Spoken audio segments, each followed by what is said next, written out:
بلا تاخیر آپ کے سامنے ہمارے استاد حضرت مولانا محمد الیاس گھمنڈ صاحب کا بیان شروع ہو رہا ہے. ہمارے تمام ساتھی جو باہر کھڑے ہیں وہ اندر آ جائیں.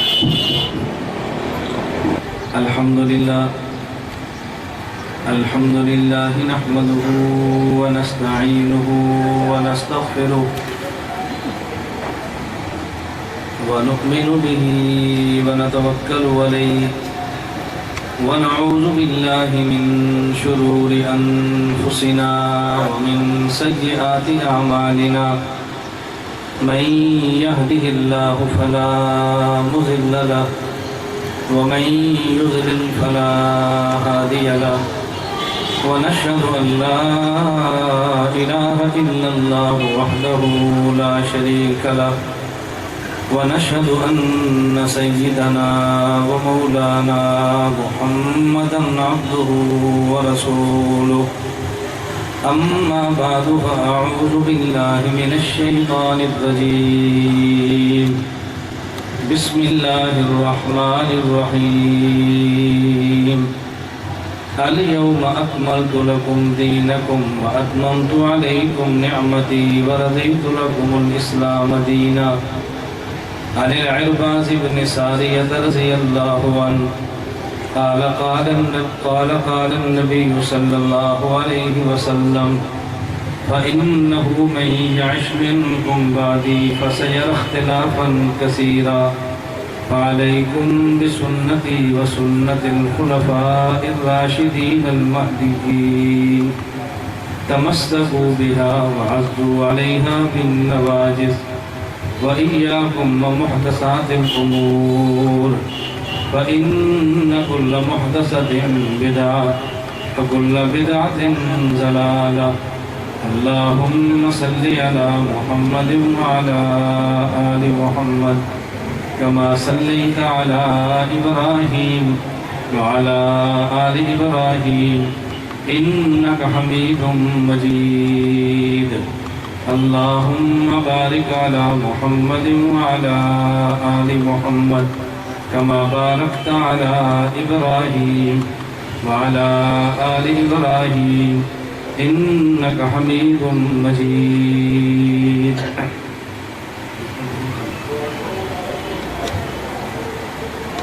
میرے نہایت واجب الاحترام بزرگوں، مسلک اہل سنت والجماعت احناف دیوبند سے تعلق رکھنے والے نوجوان دوستوں اور بھائیوں، ہمارا آج کا جلسہ قرآن و سنت کانفرنس کے نام سے منعقد ہوا ہے. میں نے آپ حضرات کی خدمت میں قرآن کریم سے تلاوت بھی کی ہے اور ذخیرہ احادیث سے ایک حدیث مبارک تلاوت بھی کی ہے. میں ان دونوں چیزوں کو آپ کی خدمت میں تفصیل اور دلائل کے ساتھ پیش کرنا چاہتا ہوں.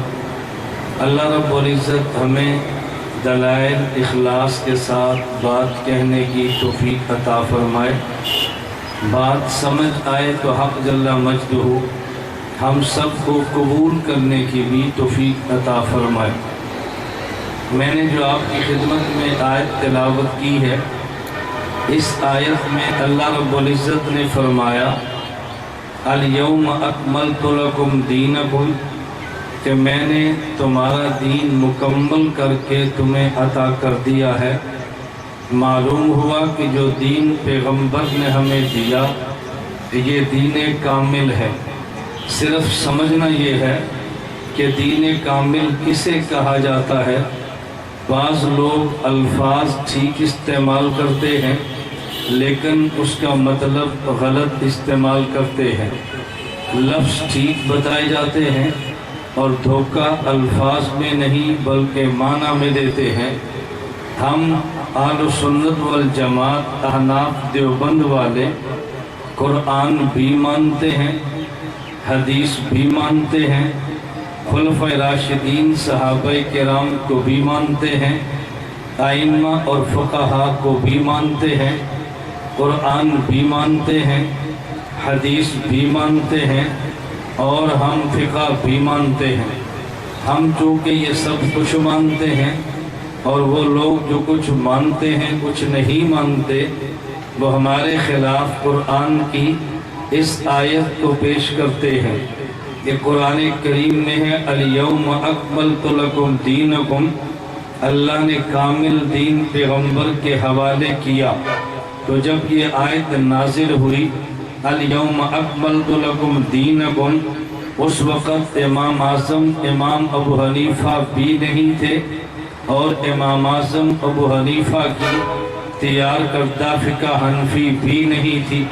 تو جب امام بھی اس وقت نہیں تھے، امام کی فقہ بھی نہیں تھی، تو تم نے دین کے اندر اضافہ کیا ہے، نئی چیزوں کو داخل کیا ہے، تو اس کا مطلب یہ ہے کہ فقہ حنفی بدعت ہے جو پیغمبر کے بعد کی پیداوار ہے، اصحاب پیغمبر کے بعد آئی ہے، اور ہمیں یہ طعنہ دیتے ہیں کہ تم بدعتی لوگ ہو، تم نے قرآن اور حدیث میں اضافہ کیا ہے۔ میں آپ کی خدمت میں یہ بات دلائل سے پیش کرنا چاہتا ہوں۔ امام اعظم ابو حنیفہ کا وجود دین میں اضافہ ہرگز نہیں، فقہ حنفی یہ دین میں اضافہ ہرگز نہیں، الیوم اکملت لکم دینکم کے یہ خلاف ہرگز نہیں۔ صرف فرق یہ ہے ایک قرآن کو پڑھنا ہے اور ایک قرآن کو سمجھنا ہے۔ دیوبند والے قرآن کو پڑھتے بھی ہیں اور دیوبند والے قرآن کو سمجھتے بھی ہیں۔ کسی کو قرآن پڑھنا نہیں آتا اور کسی کو قرآن سمجھنا نہیں آتا۔ اللہ ہمیں قرآن پڑھنے کی توفیق بھی دے، اللہ ہمیں قرآن سمجھنے کی توفیق بھی دے۔ اس کا ایک کو بند کر دو، ایک کو بند کر دو۔ الیوم اکملت لکم دینکم، اللہ نے دین کو کامل اور مکمل بنا دیا۔ اب میرے سوال ذہن میں رکھ لیں، یہ سوال میرے نہیں، یہ سوال آپ پر کیے جاتے ہیں۔ میں نے ان سوالات کو سمجھایا تاکہ آپ کو جواب سمجھ آ جائے۔ توجہ میری طرف رکھیں۔ دیکھیں ہماری ایک بیماری ہے اور دعا کریں کہ یہ بیماری ختم نہ ہو۔ بعض لوگ دعائیں کراتے ہیں بیماریاں ختم ہوں، میں دعائیں آپ سے کراتا ہوں کہ میری بیماری ہے وہ ختم نہ ہو۔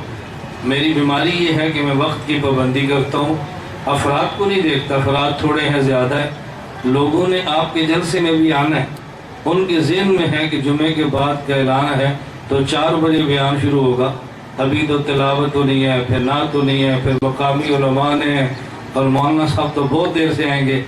یہ لیڈروں کے طریقے ہوتے ہیں، کارکنوں کے نہیں ہوتے۔ ہم لیڈر نہیں، ہم کارکن ہیں۔